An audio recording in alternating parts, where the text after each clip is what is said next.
በጣም ደስ የሚል ነገር ልንገራችሁ። ጫት መቃም፣ ሲጋራ ማጨስ፣ መስከር ከመቃብር ስንነሳ በትንሣኤ ዘጉባኤ ነው እስከምትሞቱ ድረስ ጻድቃት ሆኑ ቁርጣችሁ ነው። አንዳንድ ሰዎች ሽማግሌ ከሆኑ ጽድቅ መስራት ያለባቸው አይመስላቸው። እኔ አንዴ ትዝ ይለኛል ድሮ እዚሁ እያለሁ ነው ድሮ ሳስተምር አንድ ቀን ደና እናንተ የፈለጋችሁትን ብትሉ የምንሄደው የት እንደሆነ ታውቃላችሁ? ድንግል ማርያም ያለችበት ነው የምንሄደው። ሞላ ጎደል በምን እንደሚጫወቱ ታውቃላችሁ? በሚመጣው መኪና የመጨረሻ ታርጋ ቁጥር ስሟን ጠርተህ 4 ጥያቄዎችን መመለስ ይኖርባቸዋል። 4 ወሳኝ ጥያቄዎች። እነዚህ 4 ወሳኝ ጥያቄዎች ከባድ ናቸው። ለዚህ ነው ዲያቆን የማይዘው ታቦት መንካት ስለማይችል እችን አይዝም። ታስቀድሳላችሁ ነው እሑድ ትተኛለህ። ማታ ማታ ቅዳሜ ማታ ቲክቶክ እስከ ሌሊቱ 8 ሰዓት ወሬ፣ ዝሙት፣ ከንቱ ነገር፣ መለፍለፍ፣ ንትርክ። ከዛ በኋላ እሑድ ጠዋት የለህም። ቅዳሴውን ቄሱ አሐዱ አብ ሲል የለህም። ቁርባኑ ላይ የለህም። እስመ ኃያል አንተ ላይ የለህም። አንድ ሰው ልክ ሲሰግድ ምን ይሆናል? ድፍት ይላል አይደል? ከዛስ ብድግ ይላል። ከዛ ተመልሶስ ይሰግዳል። እንደሰገደ ይቀራል ወይስ ይቆማል? ይቆማል። ሁለት ምስጢር። ሲሰግድ እና ብድግ ሲል ከዚያ አፈር አበጀኸኝ ይላል። ተመልሶ ሲሰግድ ደግሞ አፈር ነህና ወደ አፈር ትመለሳለህ የሚለውን ያሳያል። ከዛ ሰግዶ እንደገና ሲቆም ዘላለም ሕያው ታደርገኛለህ ይላል። ክብርና ምስጋና ለእግዚአብሔር ይድረሰው። በኦርቶዶክስ ቤተክርስቲያን ዝም ብሎ የሚደረግ የለም። መስቀል ቄስ ነው የሚይዘው፣ ዲያቆን ነው የሚይዘው። ለምን ቄስ የሚይዘው? ለምንድን ነው ቄስ ብቻ? እሺ ታቦት ስናከብር ቀሳውስት ናቸው ታቦቱን የሚያከብሩት ወይስ ዲያቆናት ናቸው? ዲያቆን ታቦት መንካት ይችላል? መንበሩን እንኳን መንካት አይችልም። ዲያቆን ደፋር ባለጌ ካልሆነ በስተቀር እንደ አሪዎስ የደፈረ ካልሆነ በስተቀር መንበሩን ታቦቱ የሚቀመጥበትን መንበር ዲያቆን መንካት አይችልም። ተመልከቱ። ይሄ መስቀል የኢትዮጵያን ኦርቶዶክስ ተዋሕዶ ቤተክርስቲያን 3ቱን ሕግጋት ያሳያል። 3ቱ ሕግጋት እነማን ናቸው ካላችሁኝ እኒህ ናቸው። 1 ሕገ ልቡና፣ 2 ሕገ ኦሪት፣ 3 ሕገ ወንጌል ናቸው። ተኝተሃል። የታመመ ሰው እንኳ በዕለተ ሰንበት በቤቱ አይተኛ፣ በወሰካ በገረገራው ያምጡትና ይስማ ይላል። የት ነው ያለው? ቅዳሴው ሲጀምር እናንተ አትሰሙትም እንጂ ምን ይላል? ስላንተ ካህኑ ሲጸልይ ይላል። ስላንተ ካህኑ ሲጸልይ ሐሳብህን ወደ ያዛና ወደ አታድርግ። ስላንተ መስዋዕት ሲቀርብ መተቁምና ስማ፣ ተቀደስ፣ ተፈወስ። እግዚአብሔር በረድኤት ይጎብኛል፣ በቸርነቱም አይለየን። እና ታዲያ ዲያቆኑ ተንሱ ሲል እናንተም ትላላችሁ እግዚኦ ተሳለነ። ካህኑ ምን ይላል? ሰላም ለኩልክሙ። ከዛ ትመልሱና እናንተ ምን ትላላችሁ? ምስለ መንፈስከ። እንደሱ ነው። ዲያቆኑ ተንሱ ለጸሎት የሚለው የአዳም ምሳሌ ነው። ተመልከቱ። ወመሰለሎሙ ሁሉ ነገር በምሳሌ ነው። ዲያቆኑ የማ ምሳሌ ነው? የአዳም። አዳም ምን አለ? ተንሱ ለጸሎት አለ። እናንተ ምን ብላችሁ ነው የምትመልሱት? እግዚኦ በአማርኛ ምን ማለት ነው? አቤቱ ይቅር በለን ትላላችሁ። አቤቱ ይቅር በለን የምትሉት እናንተ ደግሞ በሲኦል ውስጥ ያሉ የነፍሳት ምሳሌ ናችሁ። ሰላም ለኩልክሙ የሚለው ቄስ የኢየሱስ ምሳሌ ነው። ካህኑ የያዘውም ስልጣን የኢየሱስ ነው። ካህኑ ኃጢአተኛ ሆነ ጻድቅ ሆነ የምትሰራዋ እሱ ጋር ያለችው ያቺ የኢየሱስ ክርስቶስ ስልጣን ናት። የኢየሱስ ምሳሌ ነው። ከዛ እናንተ ደግሞ ምን ትላላችሁ? ምስለ መንፈስከ። በትርጓሜው እንደ ቃልህ ይደረግልን የሚል ነው። ምስለ መንፈስከ ከመንፈስ ጋር የሚለው እንደ ቃልህ ይደረግልን። ምን ሆነ መሰላችሁ? በሐሙስ ዕለት ወበመንፈቅ ዕለት ትወለድ ወለተ ወለትከ። አዳም ሔዋን አድናችኋለሁ፣ ከ5 ቀን ተኩል በኋላ ከልጅ ልጅ ተወልጄ አድናለሁ። ይሄ የት ነው የሚገኘው? ከ81 መጽሐፍ በሆነው በአንዱ በቀለሚንጦስ ነው የሚገኘው። ቀለሚንጦስ ላይ ነው። ከ5 ቀን ተኩል በኋላ ተወልጄ አድናለሁ። የተለየች ዕለት አለች፣ የተመረጠች ዕለት አለች። ቅዱስ ጳውሎስ ሐዋርያ ብርሃነ ዓለም የገላትያ ሰዎችን ሲያስተምራቸው በምዕራፍ 4 ቁጥር 5 ላይ ምን ይላል? የዘመኑ ፍጻሜ በደረሰ ጊዜ እግዚአብሔር አምላክ ከሴት የተወለደውን ከሕግም በታች የሆነውን አንድያ ልጁን ወደኛ ላከው ይላል። ስንት ልጁን? ምን አደረገው? ወደኛ መጥቶ ያዳነን ክብርና ምስጋና ይግባው የዘላለም አምላክ ኢየሱስ ክርስቶስ አንድያ ልጁን የዘመኑ ፍጻሜ የሚለው 5500 ነው። ከዛ አዳም እችንለት ይጠብቃል የተፈጠረባትን ያችንለት ዛሬ እኮ ነው አድናለሁ ያለኝ አለና ነፍሳቱ ምን አላቸው? ለጸሎት ተነሱ። ዲያቆኑ ተንሱ ለጸሎት ያነሱ። ነፍሳትም ለአባታቸው ለአዳም መልሰው ምን አሉ? ጊዜው እውነት ነውና አቤቱ ይቅር በለን አድነን አድነን አድነን አሉ። ከዛ ኢየሱስ ክርስቶስ ምን አደረገ? እጁን ዘርግቶ አዎ አዳንኳችሁ የዘላለም ሕይወት ሰጠዋችኋል። ስለዚህ ሰላምን ይላል። በተዘጋ መቃብር ገብቶ እጆቹን እያሳየ ሰላም ለኩልኩም አላቸው። ከዛ እናንተ ደግሞ ምስለ መንፈስ ከስትሉ ከሲኦል መውጣት ነው። በቅዳሴ ሰዓት ሁል ጊዜ ከሲኦል መውጣት ነው፣ ከመከራ መውጣት ነው፣ ከኃጢአት መውጣት ነው፣ የዘላለምን ሕይወት መውረስ ነው። ለዚህ ነው በመጨረሻ እቱ በሰላም ወደ መንግስተ ሰማያት ግቡ ተብለን የምንሸኘው። ክብርና ምስጋና ለዘላለም ለሱ ይሆንልን። እያንዳንዱ ነገር ምሳሌ አለው። ይሄ መስቀል ያስኩት ገልቡና ነው። ዲያቆናይዝም ያልኳችሁ ለመሰላችሁ ከታች 4 ማዕዘን ቅርጽ አላት አይደል? እሷ የታቦቱ ምሳሌ ነው። ለዚህ ነው ዲያቆን የማይዘው ታቦት መካት ስለማይችል እችን አይዝም። አያችሁ። ከላይ ደግሞ ሕገ ወንጌሉ ነው፣ መስቀሉ ነው፣ ደሙ የፈሰሰበት ነው። ሁሉ ነገራችን እንዴ ነው። ለምሳሌ ከታቦቱ ወንዶች በስተቀኝ ይቆማሉ፣ ይቀመጣሉ፣ ይቆማሉ። ሴቶች በስተግራ ይሆናሉ። ይሄ ደግሞ ምንድነው? ምሳሌው በኖህ መርከብ ውስጥ የሆነው ነው። ኖህ አጽማ አበውን በመካከል አደረገ። ከዛ በኋላ ወንዶቹን በዚህ ሴቶችን በዚህ አደረገ። ስለዚህ በመቅደሱ ሁሉ ጊዜ ስትቆሙ ወደዚህ ፊታችሁ ሲሆን ሴቶች በምን ይሆናሉ? በስተቀኝ፣ ወንዶች በምን ይሆናሉ? በስተግራ። ራቱ ታቦቱ ደግሞ ሲያችሁ ወንዶች ቤት ይሆናሉ በስተቀኝ፣ ሴቶች ቤት ይሆናሉ በስተግራ። ይሄ እያንዳንዱ ነገር ያለው በኢትዮጵያ ኦርቶዶክስ ተዋሕዶ ቤተክርስቲያን ብቻ ነው። በዚች እምነት ውስጥ ያደረገን እግዚአብሔር ስሙ የተመሰገነ ይሁንልን። ወደ ሉቃስ 13 ቁጥር 6 እንመለስ። ስንት ሰዎች ወይን ተከሉ? ስንት ሰው? አንድ ሰው የተባለ ማን ነው? እግዚአብሔር። ወይን የተባለ ማን ነው? እኛ። እግዚአብሔር ሰውን ፈጠረ። የመጀመሪያው ትምህርታችን እግዚአብሔር ሰውን ፈጠረ ነው።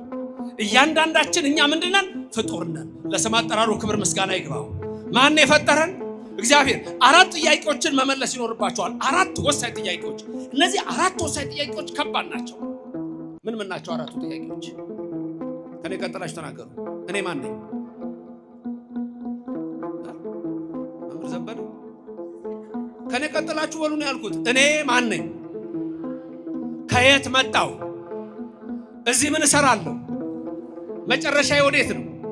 እነዚህን 4 ጥያቄዎች በጣም ከባድ ናቸው። ያዟቸው። አንደኛ እኔ ማን ነኝ? It's a question of identity ይባላል። It's a question of identity። ይሄ ፊሎሶፊካል religious philosophy ነው። ወሳኝ ነገር ነው። Who am I? እኔ ማን ነኝ? ምንድን ነኝ? መልሱ ፍጡር ሰው ነኝ። ምሳሌ መሰለላቸው። አንድ ሰው የወይን አትክልት ነበረችው፣ ተከለ፣ ይሄንን ምድር ፈጠረ፣ ሰውን ፈጠረው። ምሳሌ 9:1 ጥበብ ቤቷን ሰራች፣ 7 ምሰሶች አቆመች፣ ባሮቿን በረጅም ስብከት ላከች፣ ወይኗን ጠመቀች፣ ፍሪዳዋን አረደች ይላል። ጥበብ ቤቷን ሰራች። አንቺ አላት። እግዚአብሔር አንቺ የሚባል አይደለም፣ ግን በእኛ ትምህርት አንተ አቡነ ወአንተ እምነ እንለዋለን። ተናገሩ። አንተ አቡነ ወአንተ እምነ። ምንድን ያላችሁት? አንተ አባታችን ነህ፣ አንተ እናታችን ነህ። ሩህሩህ የሆነ እግዚአብሔር ለስም አጠራሩ ክብር ምስጋና ይግባው። እግዚአብሔር አምላክ ይሄንን ዓለም ፈጠረው፣ ይሄንን ዓለም ወለደው ልንል እንችላለን። ፈጠረው።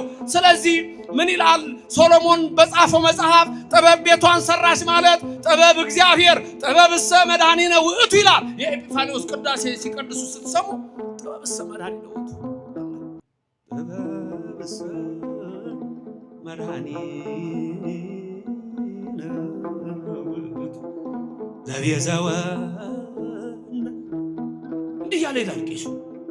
መጨረሻ ላይ ጥበብማ ደሙን አፍሶ የገዛን፣ ጥበብማ በደሙ የዋጀን፣ ጥበብማ በቀራንዮ አደባባይ ስለኛ እጆቹን የዘረጋው፣ አይሁድ የናቁት ቅዱስ ሚካኤል ዝም ያለው፣ ቅዱስ ገብርኤል ሰይፉን የመዘዘው፣ 13ቱን ሕማማተ መስቀል ታግሶ በቀራንዮ አደባባይ በአምስቱ ቅንዋት ተቸንክሮ የሾህ አክሊል ደፍቶ ጎኑ ተወግቶ በደሙ ፍሰት ያዳነን የአብ ልጅ የድንግል ልጅ ኢየሱስ ነው ጥበብ። የኛ ፈጣሪ የኛ አምላክ ለስም አጠራሩ ክብር ምስጋና ይግባው። 4 ጥያቄዎች። አንደኛ የሉም እነዚህ ሰዎች የሉም። አንደኛ እኔ፣ ሁለተኛ ከየት። የመጀመሪያው question of identity ይባላል። ሁለተኛው ከየት መጣው ደግሞ question of origin ይባላል፣ መነሻ። ሶስተኛው እዚህ ምን እየሰራሁ ነው? question of purpose ነው። ፐርፐዝ ነው። ምንድነው ማረገው? እዚህ ምንድነው ፐርፐዝ? ጫት መቃም፣ ሲጋራ ማጨስ፣ መስከር፣ መጠጣት፣ መነታረክ፣ መጣላት፣ ርኩሰት፣ ጣዖት፣ አድመኝነት፣ ሴረኝነት፣ ከንቱ ስራ ምንድነው የምትሰራው እዚህ? ወይስ ፍሬ ማፍራት? question of purpose ምንድነው ማረገው እዚህ? አራተኛው ጥያቄ መጨረሻዬ ወዴት ነው? question of destination ነው። እነዚህ 4 ጥያቄዎች በትክክል መልስ የሚያገኙት በኦርቶዶክስ ተዋሕዶ ቤተክርስቲያን ነው። ማነኝ? ፍጡር። ከየት መጣሁ? ከፈጣሪ።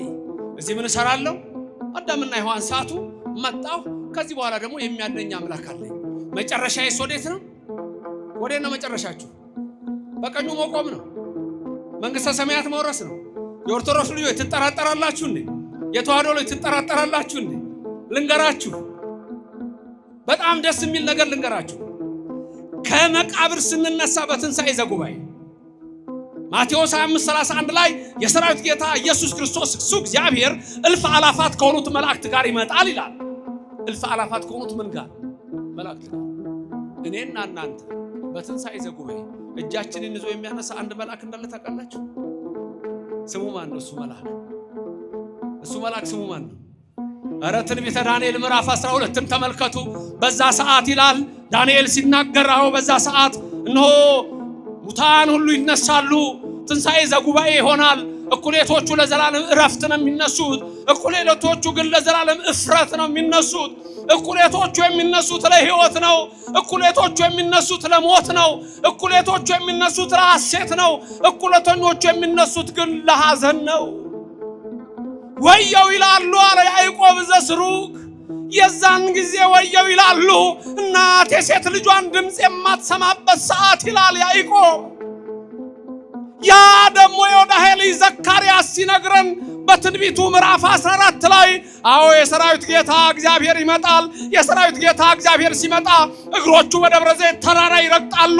የደብረ ዘይት ተራራ ያረገበት ነው። የደብረ ዘይት ተራራ የኖረበት ነው። የደብረ ዘይት ተራራ ሲያርግ እነሆ ሐዋርያቱ እያዩት፣ ይሄ ወደ ላይ ሲወጣ እያችሁት ተመልሶ እንደገና ለፍርድ ይመጣል አለ።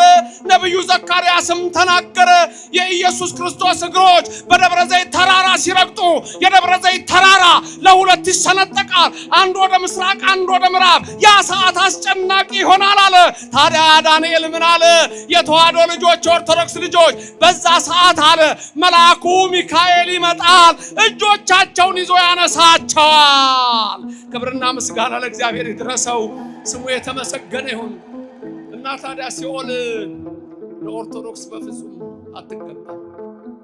ሌሎች ይግቡባት። ራሱ ጌታ እንዳለ ማቴዎስ 7:21 ላይ ጌታ ሆይ ይሉኛል አላውቃችሁም። ያስደነግጣል። ጌታ ሆይ እያሉ አላውቃችሁም። ኧረ ይገርማል። እውር አብርተን አላውቃችሁም። ማቴዎስ 7:21 ለምጻም አንጽተን በስምህ አላውቃችሁም። ማን ያን የሚያደርገው? የተዋሕዶ ልጆች እግዚአብሔር የነገራችሁን ያዙ። ቆይ እስቲ እኔና እናንተ የፈለጋችሁትን ብትሉ የምንሄደው የት እንደሆነ ታውቃላችሁ? ድንግል ማርያም ያለችበት ነው የምንሄደው። ክብርና ምስጋና ይግባው እግዚአብሔር። ድንግል ማርያም ያለችበት እንሄዳለን። ስሟን ጠርተህ የትም አትወድቅም። ግድ የለም። ሚካኤል ምን ይላል መሰለ? በዚች ዓመት ተዋት፣ በዚች ዓመት የንስሐ ሕይወት ለሁላችን። በንስሐ ሕይወት ውስጥ ያለ ሰው ሲኦልን አያትም። ያ ነው የኔና የናንተ ተስፋ፣ የኔና የናንተ ተስፋ። የንስሐ እንባ ይቅር በለኝ። ሰዎች ነን፣ እንቆሽሻለን። ልብሳችን እኮ አሁን ካልታጠበ ይቆሻል፣ ቆሾ ይታጠባል። እኔና እናንተንም በንስሐ ሕይወት የሚያጥብ እግዚአብሔር ከኔና ከናንተ ጋር። አንድ ሰው ነበረ፣ የወይን አትክልት ተከለ፣ ሰውን ፈጠረ፣ ጠባቂ ያደረገ። መጋቤ ብሉይ ሚካኤል ነው። 3 ጊዜ መጣሁ አለ። በዘመነ መሳፍንት፣ በዘመነ ነገሥት፣ በዘመነ ካህናት ነው በብሉይ ዘመን። በዘመነ መሳፍንት መጣሁ ፍሬ ልፈርግ። በለስ ዘይቤ ቤተ እስራኤል ሙንቱ፣ ፍሬ አልተገኘባትም እስራኤል። በዘመነ መሳፍንት ፍሬ የለም፣ በዘመነ ካህናት ፍሬ የለም፣ በዘመነ ነገሥትም በመሃል ፍሬ የለም። ቅዱስ ሚካኤልን አነጋገረው እግዚአብሔር። በቃ አጥፋቸው አለ። ሚካኤል መልአክ ደግሞ ለመነው፣ እባክህ በዚያ መተዋቸው፣ አታጥፋቸው፣ እስቲ ልራዳቸው፣ ተራድቼ መልካም ላሰራቸው አለ። እኔና እናንተን መልካም ያሰራን መልአኩ ገብርኤል፣ መልአኩ ሚካኤል ከኛ ጋር። መጋቤ ሐዲስ ገብርኤልም ነው። 3 ጊዜ መጣሁ አለ። ኢየሱስ ክርስቶስ ስንት ዓመት አስተማረ? 3 ዓመት። 3 ዓመት ባስተማርኩት ትምህርት ፍሬ ጠፋ አለ። 3 ጊዜ መጣሁ አለ። በልጅነታችሁ ይመጣል እግዚአብሔር ሕፃንነት፣ በውርዝውና ይመጣል በወጣትነት፣ በእርግና ይመጣል በሽምግልና። ፍሬ አለ ወይ? አንዳንድ ሰዎች ሽማግሌ ከሆኑ ጽድቅ መስራት ያለባቸው አይመስላቸው። እኔ አንዴ ትዝ ይለኛል፣ ድሮ እዚሁ እያለሁ ነው። ድሮ ሳስተምር አንድ ቀን ወደ ገነተ ጽጌ ቅዱስ ጊዮርጊስ ሲሄድ እድሜያቸው ትልልቅ ሰዎች ናቸው። እንደዚች መውጫው ላይ ጊዮርጊስ ሼል ነገር ነበረ። የዛሬ ምድር ያድርገውና እንዲህ ሼል ነበር መውጫው ላይ። እንደዚህ ባቅላባ ቤት አላል። ከዛ ወደዛ ሲወጣ የሆነች ማደያ ብቻ አለችና ወደዛ ጋር ሽማግሌዎች ቁጭ ብለው ብር ይዘው ይጫወታሉ። ሞላ ጎደለ ይጫወታሉ። ሽማግሌዎች እኮ ናቸው። ጊዮርጊስ እዛ አሁን ትምህርት እየተሰጠን ሞላ ጎደለ በምን እንደሚጫወቱ ታውቃላችሁ? በሚመጣው መኪና የመጨረሻ ታርጋ ቁጥር። ሽማግሌዎች ሽማግሌ በመሆን አድንም፣ ሕፃን በመሆን አድንም፣ ወጣት በመሆን አድንም። በንስሐ ሕይወት ነው የምትድነው። ለእግዚአብሔር እኮ ሁላችሁም አንድ ቀን አልሞላችሁም። ማቱሳላ እንኳን 969 ዓመት የኖረው አንድ ቀን አልሞላም በእግዚአብሔር ቁጥር። ሁሉም ሕፃን ነው በእግዚአብሔር ፊት። 3 ጊዜ መጣው። በሕፃንነት ፍሬ ይፈልግባል አለ ሆይ? በወጣትነት ፍሬ ያለው የለ? ወጣ ይላሉ። የት አለ ወጣቱ? የት ነው ወጣቱ ያለው? የት ነው ያለው? ደሞ ነገርኳችሁ፣ ቅዳሴ ነው፣ የእግዚአብሔር በረከት ነው። ስጋው ደግሞ ያልቆረበ ሁሉ ያልተቀበለ ሁሉ ወዴት ነው? እንዴት ነው መንግስተ ሰማያት የሚገባው? መቼ ነው ስጋው ደግሞ የምትቀበሉት? መቼ? ቆይ አንድ ትንሽ የቀረች ነገር አለ ይላል። ምን እንደሚቀርህ? ጻድቅ ሆናለሁ ብለህ ከሆነ ከዚህ በፊትም ነግሬያችኋለሁ፣ እስከምትሞቱት ድረስ ጻድቅ አትሆኑም። ቁርጣችሁን ወቁት። እንዳይቀየሙኝ መምህራን ካህናት፣ አይሆኑም። እስከሚሞቱ ጻድቅ አይሆኑም። መቼ ነው ግን ጽድቅ የምናገኘው? በንስሐ ሕይወት በየቀኑ ስንታደስ መሐሪ ነው እግዚአብሔር። ይመረናል፣ ሁላችንን ይማረን። ስለ እናቱ ብሎ ይማረን፣ ስለ ቅዱስ ሚካኤል ብሎ ይማረን። 3 ዓመት መልአኩ እኮ ምን አለ? እስቲ ተዋት በዚች ዓመት ልራዳ። ታዲያ ሚካኤል ሲራዳ፣ ገብርኤል ሲራዳ፣ አንተ የኦርቶዶክስ ልጅ፣ አንቺ የተዋህዶ ልጅ ሲኦል እንደማታዋት ይሄንን እመኑ። ክብርና ምስጋና ለእግዚአብሔር ይድረሰው። በንስሐ ሕይወት ውስጥ ጸንታችሁ ካላችሁ ወኢረከብኩ ያለው በእናንተ ዘንድ አይሰራም። ስጡ፣ ፍሬ አምጡ። እነዚያ ያልታደሉት ፍሬያቸው ከሰዶም ነው፣ ወይናቸው ከገሞራ ነው የተባሉ በርኩሰት የተመሉ አሉ። በግቢያ ድፍረት የረከሱ፣ በዓለም ርኩሰት የቆሸሹ። እናንተ እኮ የእግዚአብሔር ልጆች ናችሁ። በ40 በ80 ተጠምቃችኋል። ስም አላችሁ እኮ ሁላችሁም ስም አላችሁ። ስማችሁንም ያውቀዋል እረኛው። ዮሐንስ ወንጌል ምዕራፍ 10 ላይ ምን ይላል? ኖላዊ ሄር ኢየሱስ ክርስቶስ በጎቼን በየስማቸው አውቃቸዋለሁ፣ እነሱም ድምፄን ያውቃሉ፣ ይከተሉኛል እና የዘላለም ሕይወት ሰጣቸዋለሁ። አረ ነው ከሌላ በረት የሆኑ አሉኝ ገና አመጣቸዋለሁ ይላል። በየስማችሁ የሚያውቃችሁ እግዚአብሔር ስሙ የተመሰገነ ይሁን። በየስማችሁ የሚያውቃችሁ እግዚአብሔር በየስማችሁ ምሕረትን ይላክላችሁ። ለዚህ እኮ ነው ካህኑ ሲያሳርጉ እያንዳንዳችሁ በየስማችሁ የተፈታችሁ ሁኑ የሚሏችሁ። የተፈታን ያድርገን እግዚአብሔር። 3 ዓመት መጣሁ ፍሬ ልፈልግ አጣሁ አለ። አይጣባችሁ እግዚአብሔር። ፍሬ በእጃችሁ ይሁን፣ በልቦናችሁ ይኑር፣ ባይኖራችሁም ይኑር። ያም የንስሐ ሕይወት ነው። በዚች ዓመት ደግሞ ተዋት አለ። የወይኗ ተካይ እግዚአብሔር ነው፣ የፈጠረን እሱ ነው። ወይን የተባልን እኛ ነን። ፍሬ ይፈለግብናል። የንስሐ ፍሬ ነው። ጠባቂያችን መጋቤ ብሉይ ሚካኤል ነው። መጋቤ ሐዲስ ገብርኤል ነው። መላእክት ናቸው። እስቲ በዚህ ዓመት ተዋቸው፣ ተውት፣ ተዋት እስቲ ይባላል። ስለዚህ በዚህ ህይወት ውስጥ ያለን እኛ የተዋህዶ ልጆች የመንግስቱ ወራሾች ነንና እግዚአብሔር የመንግስቱ ሰዎች እንዲያደርገን የሱ ፍቃድ ይሁንልን። ትንሽ እንባ ካለች ድህነት አለች። በዚህ ታሪክ ሊጨርስላችሁ የእውነት ታሪክ ነው። አንድ ሰው ንስሐ መግባት ይፈልጋል፣ በጣም ይፈልጋል። ፍሬ ያፈራ ዘንድ በቃኝ አለ። በቃኝ፣ የዓለም ነገር በቃኝ፣ ንስሐ ልግባ አለ። ወደ ነፍስ አባቱ ሊሄድ ቆረጠ። ሌሊት ሊነሳ ሲል ለነፍስ አባቱ እመቤታችን ተገለጠችለት። እመቤታችን ተገለጠችና ጽዋ ሰጠችው። አንድ ሰው ይመጣል ወደ አንተ፣ የሱ ንስሐ ነው፣ ይህን ጽዋ ውሃ ሙላ በለው። በቃ ልክ እመቤታችን ይሄን ብላው ያ ሰው ደረሰ ወደ ነፍስ አባቱ። አባቴ ኃጢአቴ በደሌ የበዛ ነው፣ ቀኖና ስጠኝ አለው። እሺ ልጄ ያንተ ቀኖና ይሄ ነው፣ እችን ጽዋ ውሃ ሞልተና አለው። በቃ በዚህ ነው የሚመረኝ አለ። አዎ በዚህ ነው የሚመርህ አለው። ደስ አለው። ታዲያ ከወንዝ ነው የምትቀዳው አለ። እሺ ወደ ወንዝ ሄደ። ሲሞላት አትሞላም፣ ቀርታለች ትንሽ። ሞልተና ነው ያለው። ወደ ምንጭ ይሄዳል፣ ወደ ወንዝ ይሄዳል፣ ወደ ሐይቅ ይሄዳል፣ ወደ ባህር ይሄዳል። አልሞላም ማለት ተንከራቶ ተንከራቶ ተንከራቶ ወደ ነፍስ አባቱ ተመልሶ አባቴ ኧረ ምን አይነት ጽዋ ነች አልሞላ እኮ አለች። እና እንዴት ነው አለው። አይ ልጄ እኔም ታዝዤ ነው እና እግዚአብሔር አይመረኝም ይሄ ካልሞላ አለ። ልጄ እኔም ታዝዤ ነው። የሚቀበለውም አልመሰለው። አልሞላ እኮ አለኝ አለው። ልጄ እኔም ታዝዤ ነው። የሚቀበለው አልመሰለው። እና በእና ኃጢአቴ ልሞት ነው፣ በቃ እግዚአብሔር እኔን አይመረኝም ማለት ነው። ኃጢአቴ ብዙ ነው፣ በደሌ ብዙ ነው፣ አይመረኝም ማለት ነው አለ። አዘነ ነፍስ አባቱ። እሱም ስጥ ነው የተባለው። ከዛ በኋላ የሚቀበለውም አልመሰለም። እንግዲህ ካልማረኝ ምን አደርጋለሁ አባቴ ተቀበለኝ አለው። ካህኑም እጁን ዘርግቶ ሊቀበለው ሲል ከልቡ ፈነቀለውና በቃ አይመረኝም ምን ብሎ እንባው ባይኑ ቢፈስ አንዲት እንባ ተፈናጥቃ ወደ ጽዋው ብትሞላ ጽዋው ይዛን ጊዜ ሞልቶ ተረፈ። ክብርና ምስጋና ለእግዚአብሔር ይድረሰው። ከኔና ከናንተ የሚጠበቀው ትንሽ እንባ ናት። ማረኝ ማረኝ ማረኝ የምትል ትንሽ እንባ ነች። ይቅር በለኝ ነው። ቀራንዮ ማለት እኮ ይሄ ነው። ሁሉ ነገር ሲጀምር በምሳሌ ነው ብያችሁ የለ። ኦርቶዶክስ መሆን መታደል ነው። እንባ ነው። የነፍስ ህይወት ይሄ ነው። የንስሐ ህይወት ይሄ ነው። በዘማ እንከሰ ከመይታጽ ምድረን የሚለው ለእናንተ አይሰራም። ፍሬ ማፍራት ነው። የፍሬ ሰዎች ያርገን። አዛኝቱ ድንግል ማርያም አትለየን። ሊቀ መላእክት ከሁላችን ጋር ይሁን። የሰማነውን በልቦናችን ያሳድርልን። እግዚአብሔር በረድኤቱ አይለየን። ልዑል እግዚአብሔር ይባርካችሁ ይቀድሳችሁ።